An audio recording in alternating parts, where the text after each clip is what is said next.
বিষ্ণু ইসা ইসলাম হুনাইনের যুদ্ধ শেষে ফিরতেছেন, পথিমধ্যে বেলাল রাদিয়াল্লাহু তাআলা আনহু আজান দিচ্ছেন। তো পাশে ছিল মুশরিকদের একটা পল্লী, কিছু মুশরিক তরুণ, তারা আজানকে ব্যঙ্গ করতেছে। মনে কষ্ট পাওয়ার মতো ব্যাপার না? কিন্তু বিশ্বনবী ওইখানে দেখেন কি খুঁজলেন। বিশ্বনবী খেয়াল করলেন কণ্ঠটা বড় সুন্দর, দরাজ গলা। বিশ্বনবী সাহাবীদেরকে বললেন ধরো, সবগুলারে ধরে বিশ্বনবী সামনে আনা হলো। ওরা হাঁটু গেড়ে বসলো। বিশ্বনবী বললেন তোমাদের মধ্যে কে যেন ব্যঙ্গ করে আজান দিচ্ছিল, তার গলাটা বড় উঁচু।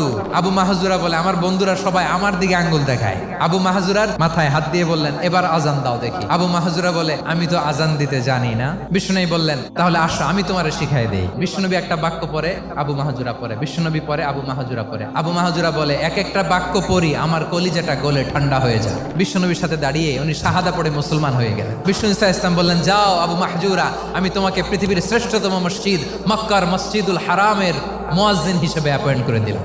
দেখছেন কিভাবে ট্যালেন্ট হান্টিং করতে হয়।